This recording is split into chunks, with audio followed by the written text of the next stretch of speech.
Hey guys, what's up?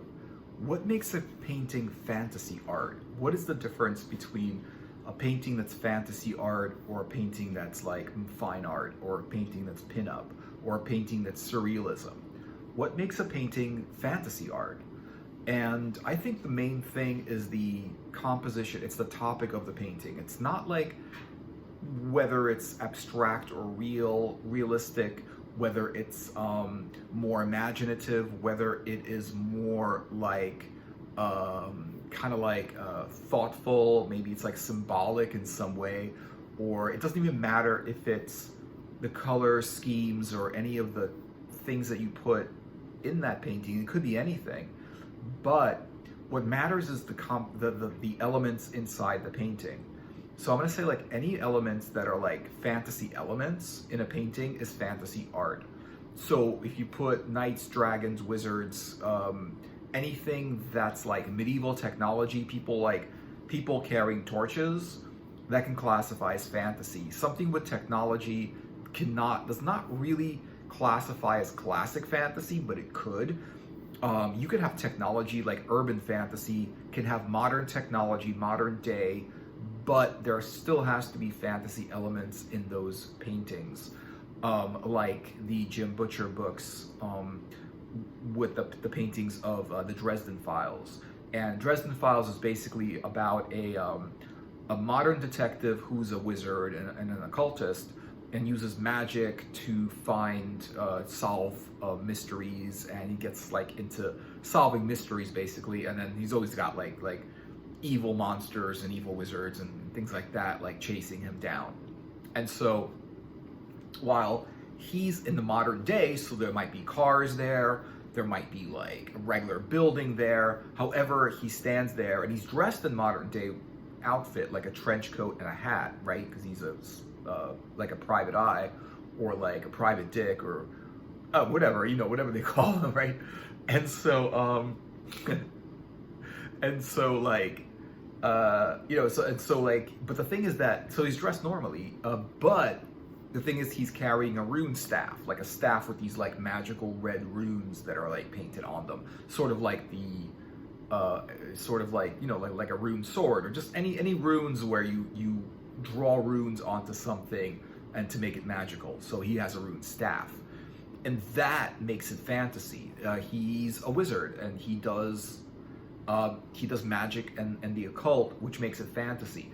So the occult is like modern witchcraft, right? It's modern like modern wizards and sorcerers are occultists, whether that's occultists who are voodoo occultists, maybe from like a voodoo religion, like sort of like in middle America with a lot of voodoo going on, and like New Orleans or whatever, there's voodoo there. So if the person's like a voodoo kind of person with like voodoo dolls and voodoo spells and all kinds of curses and hexes and stuff like that, that's like modern fantasy. It's still like urban fantasy. And it's interesting because like fantasy before, and the way fantasy started was you had like Conan the Barbarian, you had like John Connor of Mars, you had John Constantine's Hellblazer, and these were like Conan was in the world. It was like pre-medieval, like it was like the dawn of medieval.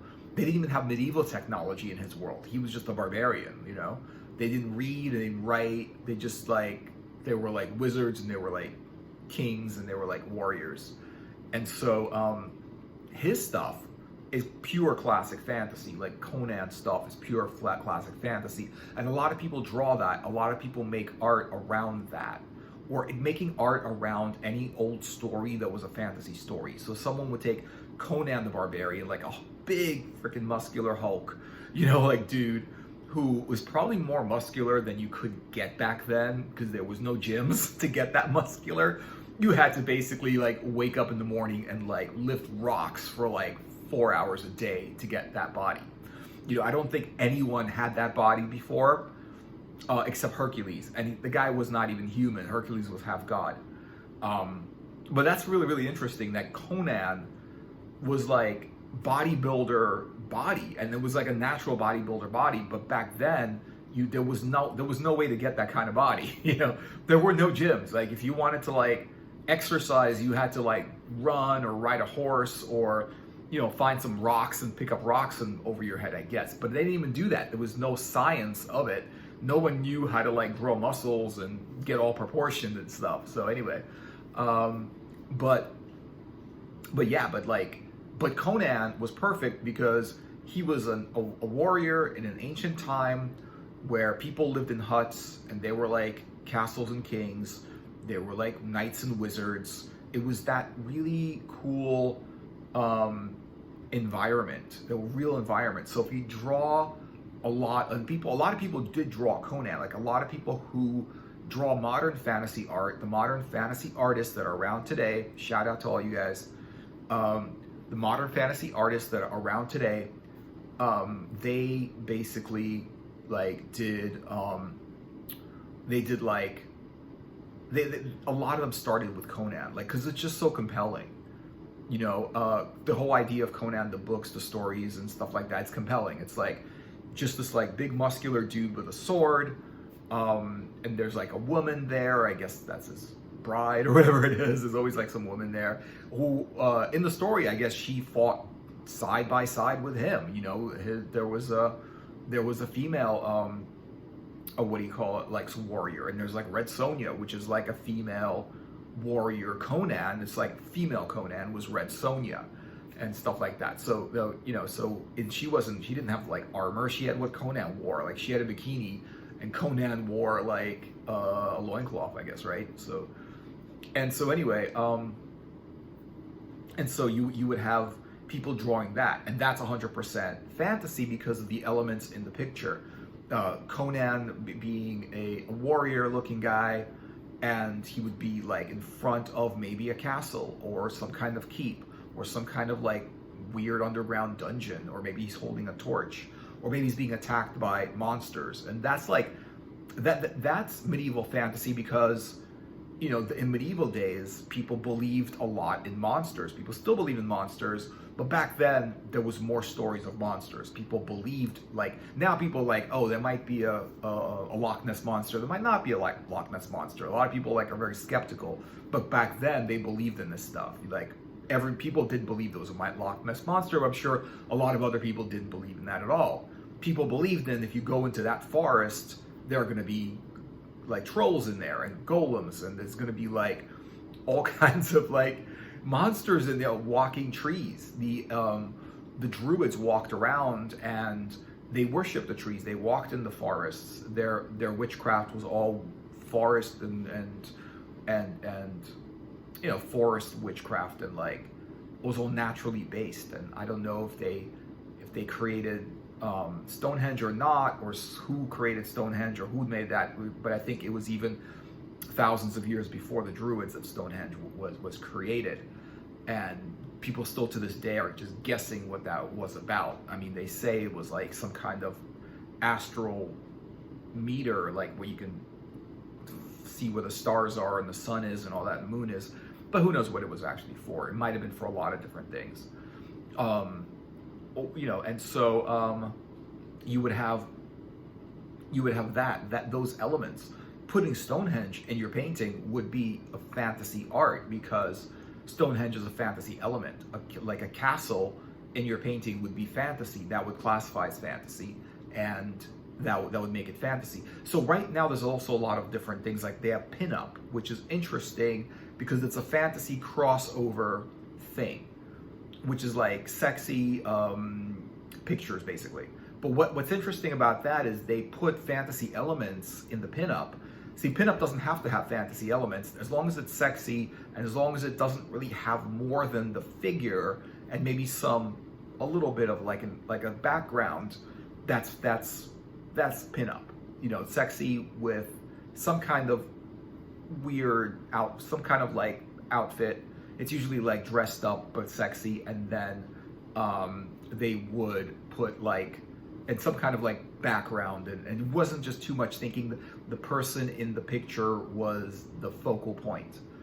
So if you take that and you dress up the character in the pinup picture in fantasy outfits, or you put a lot of fantasy elements around it, you can call that fantasy art. I would call it fantasy pinup, but fantasy pinup is a complete crossover because a lot of the times fantasy artists do pinup and pinup artists do fantasy.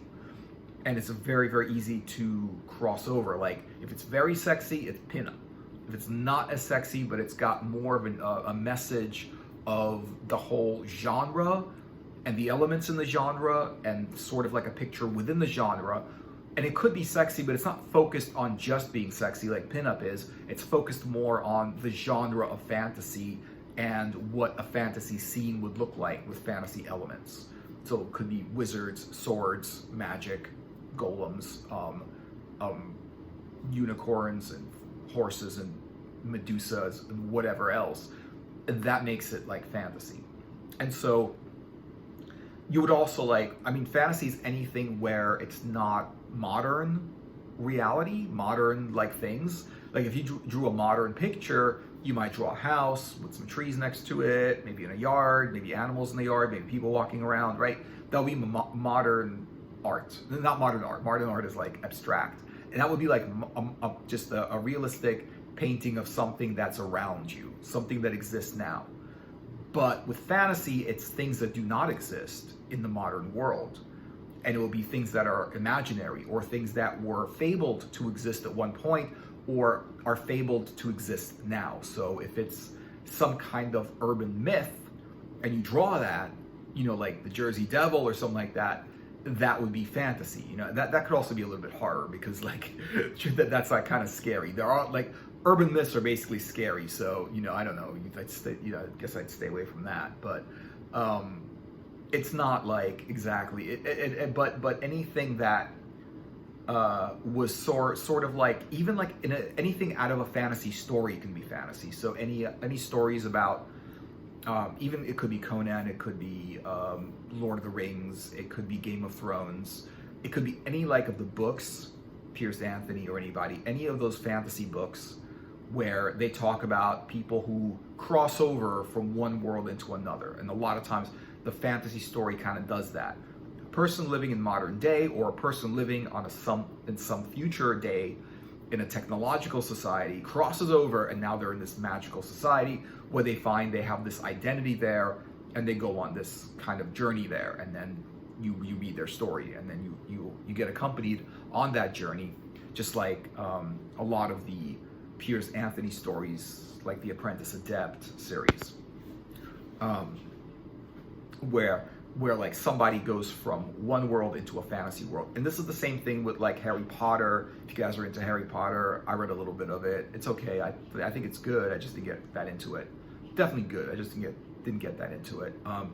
But Harry Potter, same thing. Modern day, this kid's just a regular kid. I mean, he's not having a great life because he's being raised by, people that are not his parents, and he's got this like sort of like other kid who's getting preferences, and this kid's amazing, and he's not getting treated as well as the other kid because that kid's actually the son of the couple that's raising him, and he's having this horrible life. But it's sort of like that fairy tale where where it's like Cinderella, where she's having a horrible life. It's sort of the same idea, and all of a sudden, she becomes this princess and marries a prince, and now her life is amazing because of this magical fairy that came in and cast her a spell and brought her a wish, right? And it was the same thing as that. Like the kids, like basically the beginning of that Harry Potter is just like the kid is in a regular world, and then all of a sudden, because that owl comes in with a letter, that he becomes like transported to this other world that's magical, and he's in this school of magic, and everything around him is magical. And he basically goes from one world that's like 3D kind of real into another world which is like fantasy. So that's modern fantasy, but it's fantasy. And I'm gonna say that I'm not saying it's urban fantasy, but I think it's modern fantasy, where the kid that goes into that school of witchcraft and wizardry, it's not back in time. It's not in the Middle Ages or in some ancient time. It's in modern day.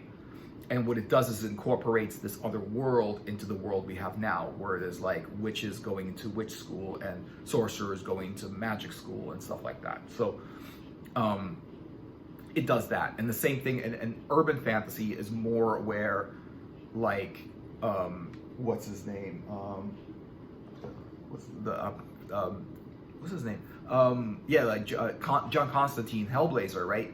Where he's an occultist, and he goes into a world of, well, he's always in that world. Like without, like, around him, wherever he goes, this other world of magic just follows him around. And so people don't want to even be around him because they know that they're going to get in the way of all of this weird magic that they don't know how to handle. Like, it's going to, like, create, they're going to be affected by it. They're going to get, like, in the way of it, in the firing, in the crossfire of it. And so they don't want him around because, you know, wherever he goes, this, like, weird magical world goes with him. But he's a magician, and he lives in the regular world. So that's an interesting thing that kind of happened, where, you know, fantasy became not like ancient fantasy, but became like modern day. However, we're gonna create this fantasy world that somehow incorporates itself into fantasy world. And if you go into fantasy of the future, and I'm gonna say science fiction is fantasy of the future, fantasy with technology instead of magic and swords and wizardry and kind of medieval elements in it, or like magical creatures or something like that. Instead of magical creatures, there's aliens, right? Instead of like swords, there's laser guns. Instead of like magical horses that take you with wings that fly you across to other lands, there are spaceships. And so, like, you know, and so that's a fantasy story. I'm gonna say sci-fi is fantasy, but it's a subgenre of fantasy, and I think it's just science fiction. And they also have the word science fantasy because a lot of times there are fantasy stories that just have science fiction elements in it, where they incorporate the worlds together. It's a world of magic, but it's a world of technology. And a lot of stories do that. So if you have like magic and technology in your art, you could say that's science. You could say that's fantasy art. You can be a fantasy artist, but draw a lot of sci-fi, because I think very few artists are just doing sci-fi. You can just do sci-fi, but very, very few artists are just doing sci-fi. A lot of the art, like every artist that I know of that does sci-fi also does fantasy.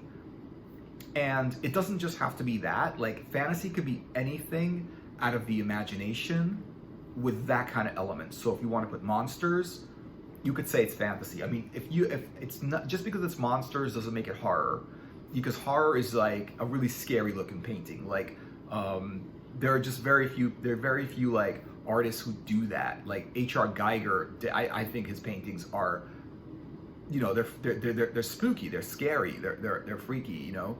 The H.R. Geiger paintings are horror, I'm gonna say, of genre. They're more horror than they are fantasy, you know. And if it's got fantasy elements, or it's people that live in a fantasy world, and even if that's the modern world, but a lot of times it's in the ancient world with castles and wizards and demons.